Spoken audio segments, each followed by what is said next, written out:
नमस्कार जय जगन्नाथ शुभ सकाळ। आज हूँ अगस्ट 2 तारिख शनिवार। आज प्रथम खबर सेप्टेम्बर 9 रे उपराष्ट्रपति निर्वाचन अगस्ट 7 रु 21 पर्यंत नामांकन दाखल। देश को मिलिबो नुआ उपराष्ट्रपति। धार्य होला तारीख। खूब शीघ्र दायित्व ग्रहण करिवे उपराष्ट्रपति। उपराष्ट्रपति बाछिबा पई हेबाकु थिबा निर्वाचन नामांकन दाखल तारीख सामना को आसीछि। निर्वाचन कमिशन घोषणा करिसेंति जे उपराष्ट्रपति पद पई निर्वाचन सेप्टेम्बर 9 तारिख रे अनुष्ठित हेबो। पूर्वतन उपराष्ट्रपति जगदीप धनखड़ जुलाई 21 तारिख रे हठात पदरू इस्तीफा देइतिले। तेणु इस्तीफा पर पदवी खाली पड़िछि। परवर्ती खबर आसंता 31 रे हेबो स्पेशल ओटीटी। दुईटी सिटिंग रे हेबो परीक्षा। राज्य रे कार्यरत शिक्षक शिक्षयित्री मानक पई स्वतंत्र ओटीटी परीक्षा। तबे स्पेशल ओटीटी नै आसीगला नुआ तारीख। अगस्ट 31 तारिख रे हेबो स्पेशल ओटीटी। अगस्ट 31 तारिख रे हेबो स्पेशल ओटीटी परीक्षा। ओडिशा माध्यमिक शिक्षा बोर्ड पक्षरु सूचना दिया जायछि। स्पेशल ओटीटी परीक्षा दुईटी सिटिंग रे करा जिवो। सकाळ 9 रु 11:30 जाय पेपर 1 परीक्षा हेबो। दिन 2 रु 4:30 जाय पेपर 2 परीक्षा हेबो।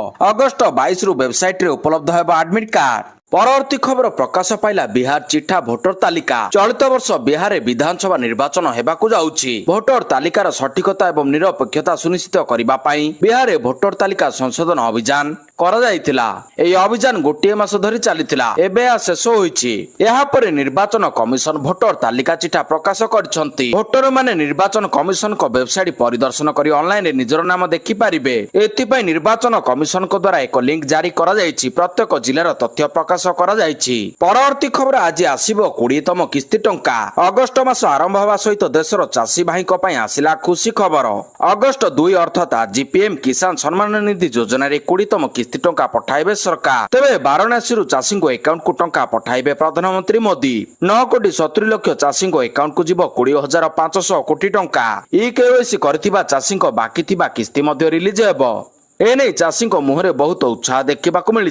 प्रधानमंत्री नरेंद्र मोदी निजे कार्यक्रम में जोग देबे एवं समस्त किस्ती टंका अकाउंट को पठाइबे बोली जणा पड़िछि। परवर्ती खबर राहुल गांधी को विस्फोरक बयान। निर्वाचन कमिशन करुछंती भोट चोरी। कांग्रेस वरिष्ठ नेता तथा लोकसभा विरोधी दल नेता राहुल गांधी शुक्रवार दिन निर्वाचन आयोग उपरे बड़ अभियोग आनिछंती। 2014 पर देश में भोट चोरी होउछि ओ ए चोरी पछरे निर्वाचन आयोग को हाथ रही। से नहीं आम पाखरे मजबूत प्रमाण रही। से कहते भोट चोरी रे निर्वाचन आयोग पूरा समर्थन रही ओ ए नहीं आम पाखरे प्रमाण रही। यह खूब शीघ्र लोकों पाखरे पहुंचा जिवो। लोके बुझिबे जे सेमानक भोट को किभली निर्वाचन कमिशनर चोरी करुछंती। निर्वाचन कमिशनर बीजेपी पई भोट चोरी करुछि। यह धीरे धीरे स्पष्ट हेबारे लागिछि बोली से कहछंती। परवर्ती खबर अडुआ रे अनिल अंबानी। बढ़िला अनिल अंबानी को अडुआ। ईडी सम्मुखरे जेरा हेबा पई मिलिला समन। 17,000 कोटी टंकार बैंक ऋण ठकेई मामला रे प्रवर्तन निर्देशालय अनिल अंबानी को समन जारी करछि। रिपोर्ट अनुसार ईडी तांको अगस्ट 5 रे दिल्ली रे थिबा मुख्यालय रे पत्रचरा पई हाजर हेबा को कहिछि।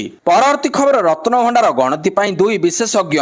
रत्न भंडार गणति मणति को नहीं बड़ सूचना दैछंती आईन मंत्री। गणति मणति नहीं आरबीआई 2 जन एक्सपर्ट को मनोनीत करी सरकार को जणाइछि। परवर्ती पदक्षेप स्वरूप आमे खूब कम दिन रे मध्य परिचालना कमिटी गठन करदेबु। परिचालना कमिटीर अनुमति क्रमे उच्चस्तरीय कमिटी रत्न गुडी को भितरे रत्न भंडार को स्थानांतरित करिवे। तापरे तारीख निर्धारण करिबो। आरबीआई रो 2 जन सदस्यक उपस्थिति रे गणति मणति हेबो। परवर्ती खबर ओटीटी प्रश्नपत्र लीक घटना जने अवसरप्राप्त शिक्षकों को बांधिला क्राइम ब्रांच। ओटीटी प्रश्नपत्र लीक मामला रे आउ जने गिरफ होइचंती। क्राइम ब्रांच आउ जने अभियुक्तों को गिरफ करछि। कलाहांडी रो जने अवसरप्राप्त शिक्षक प्रशांत खमारी को गिरफ करथिबा सूचना देइछि क्राइम ब्रांच। याकु मिसे एबे गिरफ्तारी संख्या 7 रे पहुंचिछि। एबे मध्ये ई मामला रे अनेक कारपरदारन को खोजुछि क्राइम ब्रांच। पूर्वरु 6 जन को गिरफ करा जाइछि। गिरफ 6 जनक मध्ये विजय मिश्र और सनातन विषय 2 शिक्षक नेता। परवर्ती खबर ट्रम्प को टारिफ भुसुड़िला एशियार समस्त शेयर मार्केट। अमेरिका तरफरु टारिफ घोषणा हेबा परे एबे यार प्रभाव समस्त क्षेत्र में देखा मिली। बजार दर ठारू आरंभ कर शेयर मार्केट पर्यंत सबुठी टारिफ प्रभाव लगी। क्रम एशिया महादेशर समस्त शेयर मार्केट तलमुआ होइछि। शुक्रवार प्रारंभ में शेयर बजार अधिक शेयर लाभ संकेत सह खोली। जापान शेयर मार्केट शुक्रवार आरंभ हो 225 अंक अर्थात 0.6% तलकू खसीथिबा बेले दक्षिण कोरिया शेयर मार्केट 3.2% खसीछि। या व्यतीत Taiwan share market 0.4%, Australia share market 0.7% ତଳକୁ ଖସି କାରବାର ଆରମ୍ଭ ହୋଇଛି। ରାଷ୍ଟ୍ରପତି ଟ୍ରମ୍ପ 10 ରୁ 41% ପର୍ଯ୍ୟନ୍ତ ଟାରିଫ ବିଭିନ୍ନ ଦେଶ ଉପରେ ଲଗାଇଛନ୍ତି। ପରବର୍ତ୍ତୀ ଖବର, ଛୁଟି ବାତିଲ ପରେ ମଧ୍ୟ କାର୍ଯ୍ୟାଳୟକୁ ଆସିନଥିଲେ କର୍ମଚାରୀ, ସବୁ କର୍ମଚାରୀଙ୍କ ଦରମା ବନ୍ଦ କଲେ ଜିଲ୍ଲାପାଳ। ଛୁଟି ବାତିଲ ପରେ ମଧ୍ୟ କାର୍ଯ୍ୟାଳୟକୁ ଆସିନଥିଲେ କର୍ମଚାରୀ, ସବୁ କର୍ମଚାରୀଙ୍କ ଦରମା ବନ୍ଦ ପାଇଁ ନିର୍ଦ୍ଦେଶ। କଟକ ଜିଲ୍ଲା ମାହାଙ୍ଗା ବ୍ଲକର ସବୁ କର୍ମଚାରୀଙ୍କ ଦରମା ବନ୍ଦ ପାଇଁ ନିର୍ଦ୍ଦେଶ ଦିଆଯାଇଛି। ଏନେଇ ଜିଲ୍ଲା ପ୍ରକଳ୍ପ ନିର୍ଦ୍ଦେଶକ ନିର୍ଦ୍ଦେଶ ଦେଇଛନ୍ତି। ସୂଚନା ଯୋଗ୍ୟ ଯେ ଗତ ଜୁଲାଇ 26 ତାରିଖ ଶନିବାର ଦିନ ବଡ଼ ବର୍ଷା ପାଇଁ ଛୁଟିକୁ ବାତିଲ କରାଯାଇଥିଲା, କିନ୍ତୁ ବ୍ଲକର କୌଣସି କର୍ମଚାରୀ ଆସିନଥିବା ଦର୍ଶାଇ ଜୁଲାଇ ମାସର ଦରମା ବନ୍ଦ ପାଇଁ ବିଡିଓଙ୍କୁ ଜିଲ୍ଲା ପ୍ରକଳ୍ପ ନିର୍ଦ୍ଦେଶକ ଚିଠି କରିଛନ୍ତି। ମାହାଙ୍ଗା ବ୍ଲକରେ ହେଉଥିବା ଜିଲ୍ଲାପାଳଙ୍କ ଅଭିଯୋଗ ଶିବିରରେ ବାୟୋମେଟ୍ରିକ ମେସିନ ଖରାପ ଥିବା ନେଇ ଜିଲ୍ଲାପାଳଙ୍କ ଅଭିଯୋଗ ହୋଇଥିଲା।